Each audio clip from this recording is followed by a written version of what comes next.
Welcome to the latest episode of High Stakes. High Stakes is Thank a you. podcast by K Street Capital. I'm Paige Soya, your host and the managing director of K Street Capital. And this season is going to be about, this is season 2 now. We're on season 2, and it's going to be all about exits. So thanks for joining us, Mark. Mark is our You're incredible welcome. guest for this episode. And before we jump in, I guess, why don't you just introduce yourself and share a little bit about your background and some of the exit experiences you're going to be talking about? Okay, well, I'll start with my background. I'm Mark Smith. I was born in Rio de Janeiro. I like to start with that. I'm a carioca gringo, so I have a little I bit of didn't a know that. interesting origin story, I guess. My parents were doing a last hurrah, before they thought that I was going to be born, and I ended up popping out in Rio de Janeiro, in Copacabana, actually, Wow. which is Okay. pretty cool. I Professionally, I've been doing government affairs stuff for a long time. I started cut my teeth at the U.S. Chamber of Commerce. Was very fortunate to be involved at a really interesting time, I think, in history of, this just belief that like free markets, we're just going to do everything and, we're just going to have free trade and globalize and we'll lift all boats and, whatever. So I sort of helped, you know, manage the business coalitions that did all of the post NAFTA free trade agreements. So that was a really exciting time in Latin America. That was a really exciting time. So like DR NAFTA, Chile, Peru, etc. And also led the Brazil US Business Council at a time when Brazil was like really like the BRICS and like a really interesting time. Of course, a lot of that enthusiasm has reversed quite, significantly since that time. And then I tried my hand at renewable energy investing. I got Barclays Commodity Group to give me a commitment for $50 million, and thus quit my job. And then, of course, global financial crisis. Oh, To yep. get a day job. And that day job happened to be a really great, interesting one at Clorox for 12 years. And now I'm off again, dumb enough to try again in the renewable energy space. So that's Mark where I'm Mark is coming from. being for those that don't know Mark's a longtime K Street investor, and he's being very modest in this introduction. Yeah. And just like throughout the time, just developing, just always have an interest in kind of things entrepreneurial. And so I just, love the just being close to and interacting with and involved with and helping early stage companies. So that's why I was like so excited to get involved with K Street. And the story that I'll tell today is like my initial sort of, like on my own attempts to try to do like early stage investing and, some of the The some of the lessons pitfalls. learned. Oh, yeah. Oh, yeah. Awesome. Well, let's get into that. I guess, how many exits have you been involved in related to that? And maybe you can share from what perspective, like as the investor, as an employee, as the founder, that sort of Yeah. thing. Yeah. I mean, I guess it's, one kind of exits. I mean, I like in terms of my most successful things, it's been like, TARP warrants. I bought like Morgan Stanley TARP warrants, like Morgan Stanley was about to die, that was like thousands of percent of return when I finally had to sell them. And all the time I was getting 6% interest. Like, I love that investment, like such amazing. And then, like IPOs and stuff like that. But none of those are like all that interesting. So all of my early stage stuff, like nothing is done yet, which I find to be, probably a pretty Unusual. prime Yeah. selection. So that's good. But a lot of it is still, kind of in the oven. I did have invested with Redbeard Ventures Syndicate, and I invested in a little company that was involved in the sports card business. And so they had a machine where it was called due diligence, where you like put your sports card in and it would like grade it. And when they're graded, they're like worth more or whatever. And so that one like sold like almost immediately. And I got like 18%, back. And I was like, oh, that's pretty cool. Z, right? I had no I mean, it was just like a total fly by night type of situation. Um, so not a ton of exits, but this one, the one I'm going to tell you about has all sorts of fun elements of that, lessons learned, I guess you could say. Yes, please. So let's start with that one. I think I know which one you're referring to. Yeah, yeah. So this is me using my CrossFit gym in Oakland as a sort of, supplier of deals. This is Oakland, California, right? This is the From California. California, East Bay CrossFit, man. So I'm over there and I met this guy, Shen. He's like a really successful real estate investor in Berkeley and just a great guy. And we start talking, we, get to know one another. And, I'm out in Oakland working for Clorox, trying to find something, uplifting to do with my time. But I'm there 50% by myself. And so, she's like, like I've been, talking to these guys in this cannabis. I know this guy, Alex, who's the CEO of this company. Like, would you be interested? I'm like, I've been running around Oakland, which they call like Oaksterdam, right? It's like, it's just this cloud of smoke, everywhere basically. And Right. then, the cannabis industry is And just remind everyone, what's the time period of this? well, this is like 2018, maybe 2017, something like Okay. that. And it's like, it's clear that they're gonna go from medical marijuana to like legalizing recreate, like it's inevitable. And like everybody's like in this kind of gold rush period, but no one really knows what's going on. The IRS is still like raiding places and like, Totally. they're like doing business in all cash. It's like it's really kind of crazy. Like this guy Alex, he rented one of those sprinter vans and he would just drive it full of weed and then come back with like all this cash. Like so just you can imagine it's like cannonball run type stuff. Oh yeah, absolutely. So I was like, I went over there, met Alex, looked at the facility, and it was like right before they were gonna let us in, right? Right before Poseidon and some of these larger VCs that were investing in the cannabis space. And I was like, I mean, that this is a Yeah. growing industry here. I This is am the Oakland, this right is on the pretty cool, frontier. Yeah, exactly. right? Like what the hell? Like, let's go in. And so, we formed a little syndicate, and the name of it, I had no appreciation of honestly in the beginning, but now it's like I look back in retrospect, and it's just so hilarious because it was called HODL Partners. So like, hold on for dear life Oh partners. my gosh. Well, let's see if that is what ended up Like happening. inauspicious, like Yeah. starting point, right? Um, So yeah, so we had HODL partners and we all, kicked in some cash for Sublime. And the whole premise was, and I love this premise still, that they were gonna do some really high-end edibles, right? So the marketplace is full with a lot of kind of crap and the prospect of like really bringing in like high-end candy making into that space and quality control and all that stuff seemed like really interesting. And so that's why Yeah. we decided to golf. And so, it seems like everything was going pretty well. I think I told you, And so, um, and Mark, you came in as an investor, not as an operator, right? You were just strictly an no, no, investor. yeah, You yeah. didn't do I anything was else I for it. was just I was just an investor, a seed investor, and You understood the space, the regulatory environment, and that's part of why you were like, this is something I want to get in on now, right before these regulations change.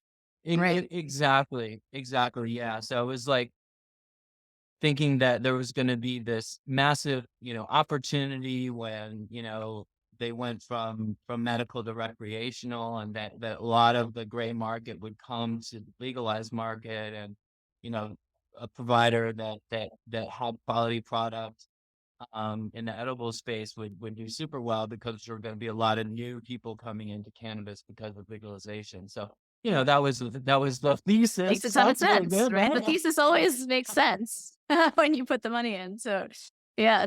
So what happened next?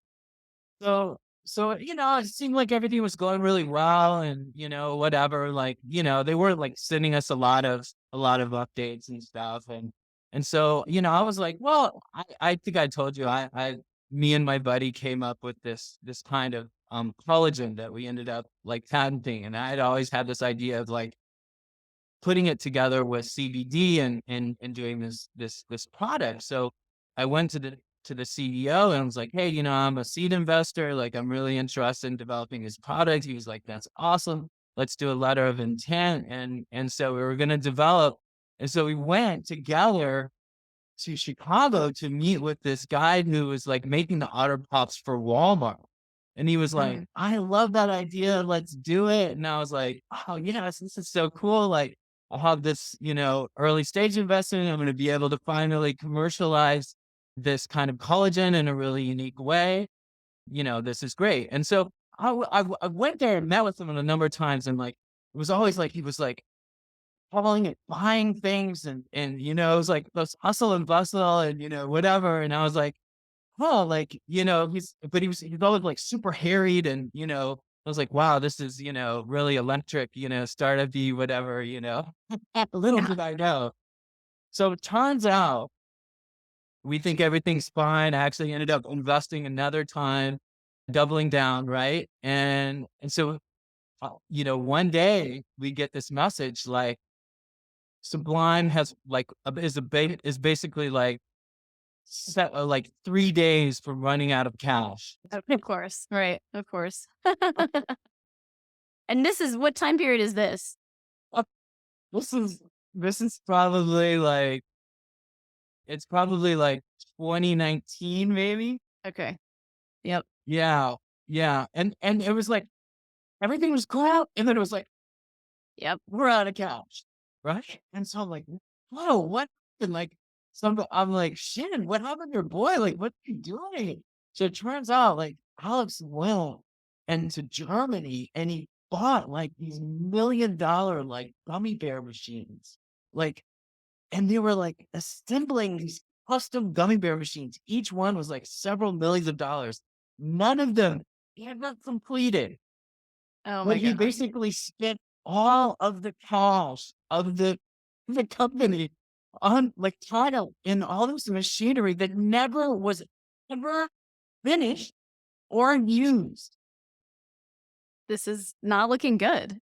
I mean, This I was is just like, oh my God, right? And so and so they're like, well, we've appointed Poseidon, like the executive, whatever, the that was the credit VC. committee Okay. lead. And we put together a plan and you either like provide a mergent you either become a lender to the company or we're gonna basically dilute you to dust. This is a VC, right? Yeah. Yeah. Okay. Yeah. Right. Yep. And so okay, Sounds first familiar. lesson. I First think lesson. all angel investors watching this show probably experienced something like this. Yeah. Go First on. lesson, like just the powerlessness of like being in that position, right? Of going from hey, I'll give you a couple, 25, 50,000, whatever. Like, and then basically having the large guys in the capital stack basically like totally determine your fate Mhm. and just give you either where it's like a all or nothing propositions, like, you know, it, Mhm. and so true, I guess, to the name HODL Partners, I was like, well, we're kind of pot committed. Poseidon is a pretty big venture, partner. They're gonna put like $11 million in into inject $11 million into the company to like try to propel it to the point that it can be sold. Like it might as well, right? So I became a lender. 'Kay. And I preserve my little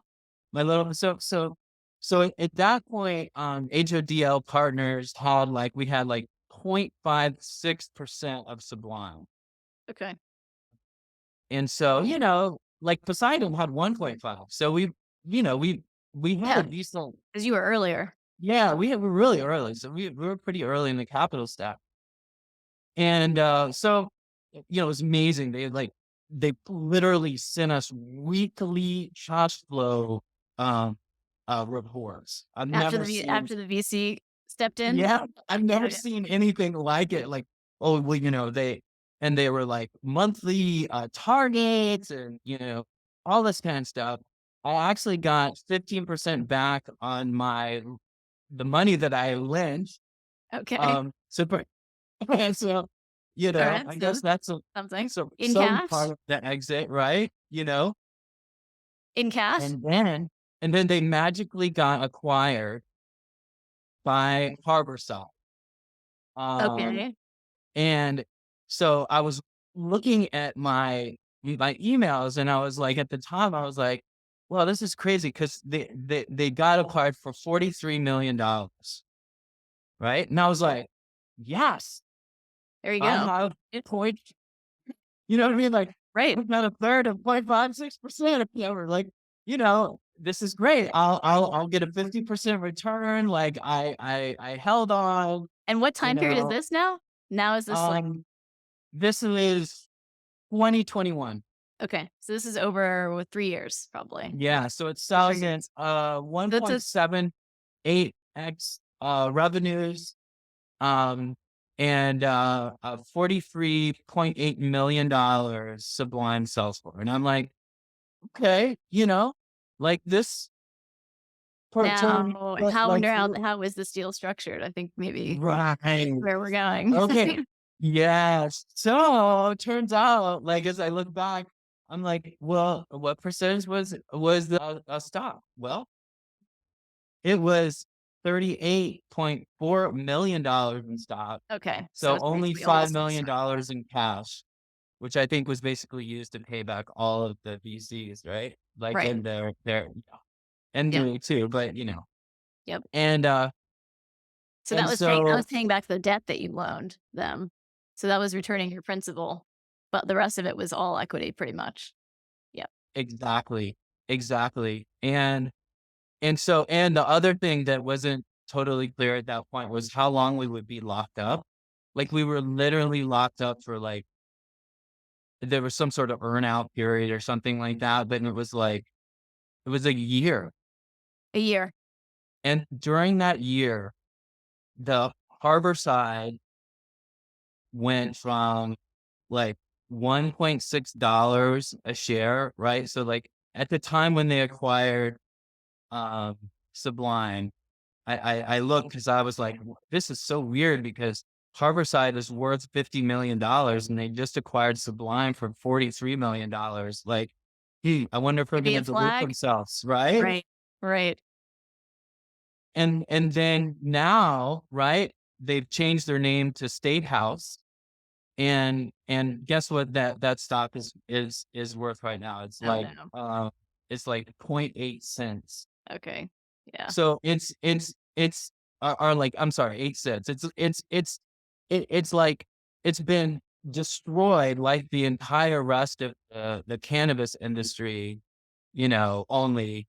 And let me guess, you still are locked in. They haven't had any sort of exit where you've been able to cash Well, out and the thing is, tiny I amount of so equity or that's the other point that I think is a really, like, teachable moment as well. Like, I was like, "Oh, this is really cool." I would think that would be the dream of every early stage investor, that they would get, their holding acquired by a publicly listed company, right? So that you would be liquid. You could actually sell the stuff. Well, so it's like in the Canadian exchange, and it's like, so oh, like, it's the other Canadian. It guy. was publicly listed on the Canadian exchange. Okay. Yeah.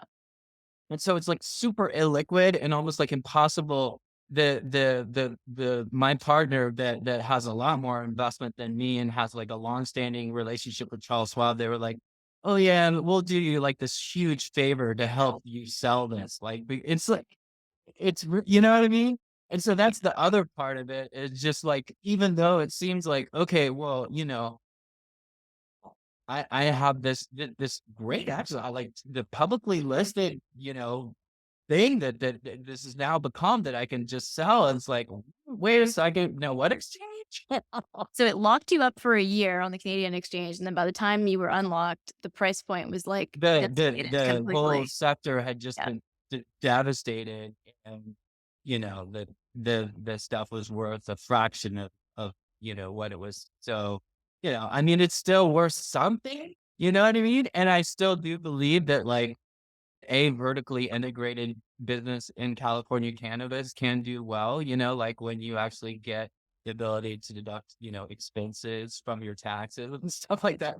And they finally get it right in terms of taxation in California and stuff. But like, man, that whole sector has just been completely destroyed. Yeah, I think those are such good lessons to share though, and a lot of people don't wanna share. Like, you're a pretty prolific investor, you've been involved in a lot of projects, you've got a lot of different stories, but I think it's super important that we can highlight some of these teaching moments because, like, most exits are not successful, actually.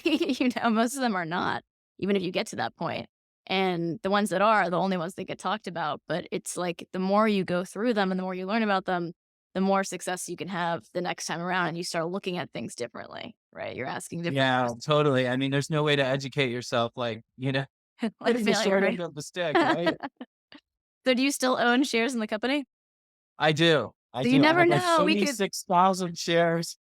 We could have you on 2 years from now and this could be a I mean, totally different I do believe that whole sector, like if you can find like people that are actually making money there, that like eventually, there's a lot of so demand. and do you think I mean, I know the buyer was probably not the greatest buyer, so that was number 1, the problem in that transaction probably, but also the company itself, the underlying Sublime, underlying investment you made.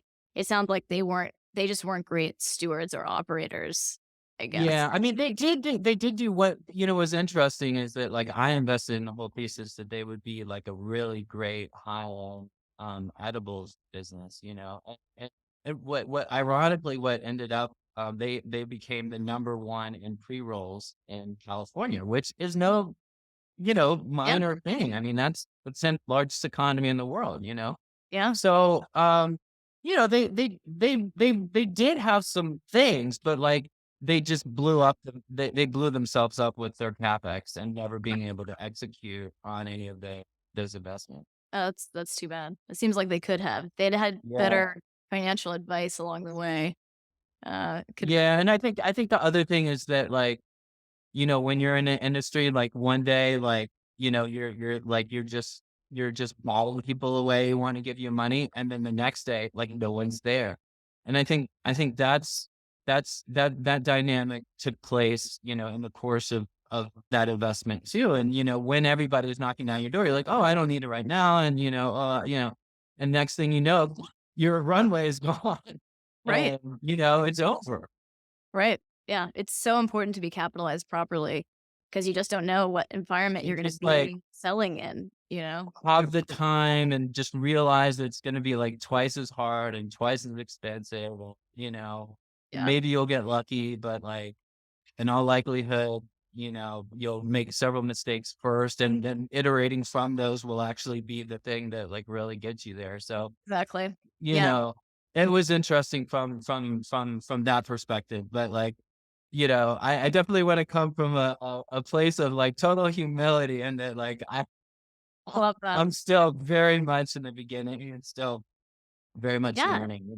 Years and years and years of learning and you never stop is the thing with investing Yeah. these types of companies, I think, and things change, right? Like, terms Yeah, change. like, even though that didn't work out, like, I learned a lot, and then I got engaged in something that I do think will work out, you know what I mean? So it's like, I'm also investing little stakes in a variety of different things to learn, you know what I mean? And, Exactly. hopefully those lessons aren't super expensive.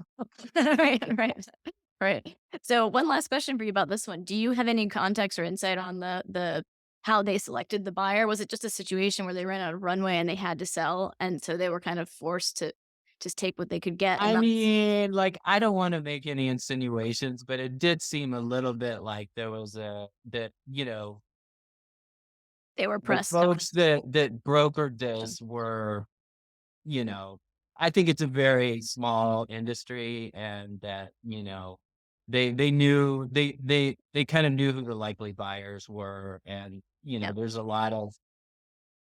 lot of, connections, right? And course. so,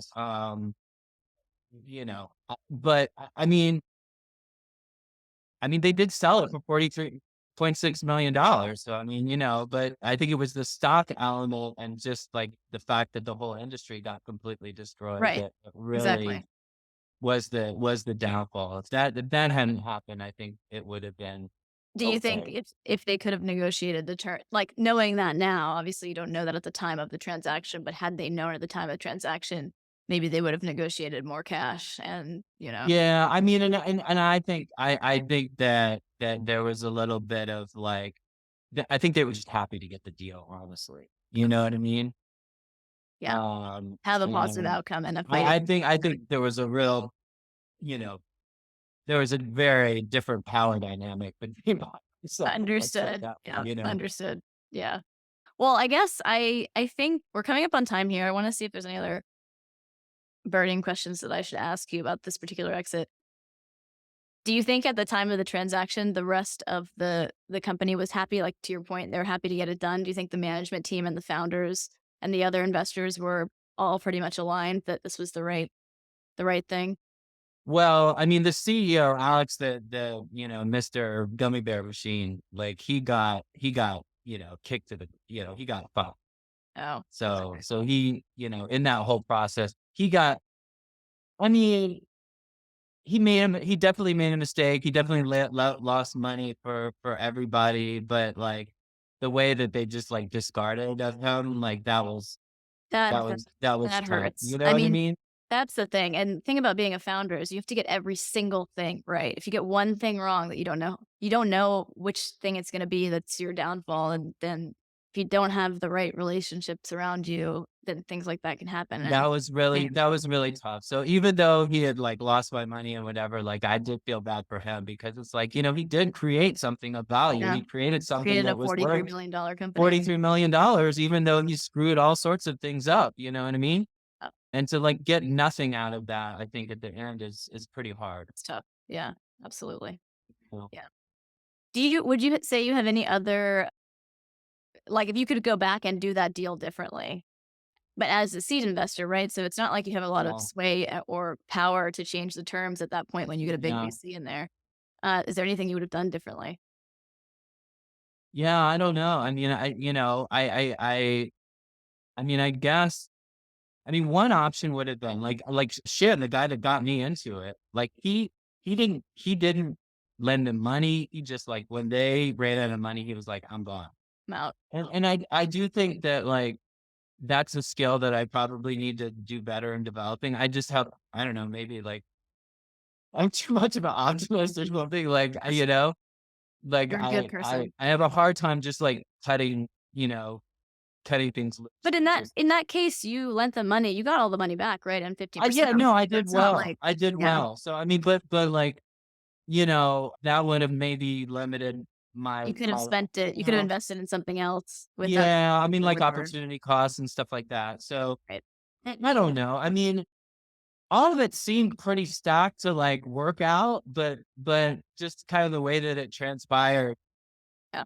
It's I never don't know. What do you think, Paige? What would you have are there any elements that you think like as I recount like my dastardly mistakes? Like, gosh, I mean, are there things that like anything that you were well, like, oh well that one I don't know, I think in my position, it's a little different because I'm investing for a living full time. So I think about these Mm, things quite a lot. But if it was like a side investment where it wasn't my primary job, I don't think I would have done anything different because you just have limited time. But for us, yeah. like when we see the writing, first of all, we're like big on cash flow. So we Mhm. ask for this stuff all along from the moment we invest so that we can find out not 3 days before it happens. And when we can see it 3 or 6 months ahead, then we can try to Yeah. help bring in the right players. Ameliorate the situation, yeah. Exactly. Yeah, exactly. And just think about who the right potential buyers are earlier.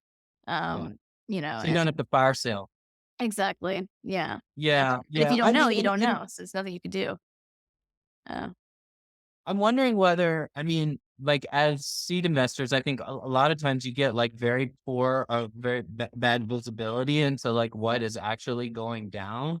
So mhm. I don't know, like, that's another thing, like, is there a better way for, like, individual, seed investors to actually, like, get that kind of, like, information about what's going on, you know what I mean? Yeah. I mean, a lot, like I will tell you, you can put information rights in. That's usually what we try to do. So we get information, at least financials and an update quarterly or something like that. Yeah. But that doesn't mean the company is gonna do it, and what are you gonna do? Go sue the company and pay a bunch of money when they don't have any money either. It's Right. can't really enforce it. So I think it's actually more important just to maintain a close relationship with the founder and Yeah. have regular check-ins and have a trusting relationship where they feel comfortable telling you this stuff and not, Right. not afraid to tell you this stuff. Well, that's the thing. Like, if he had actually come to his investors earlier on and just being like, "Hey, I made some mistakes. I'm almost there. These amazing dummy machines are 1 month from like whatever." Like, Right. Like if you had known he was gonna make that decision, you could have given him different advice and, right? sh Yeah, or like, don't buy three, buy one.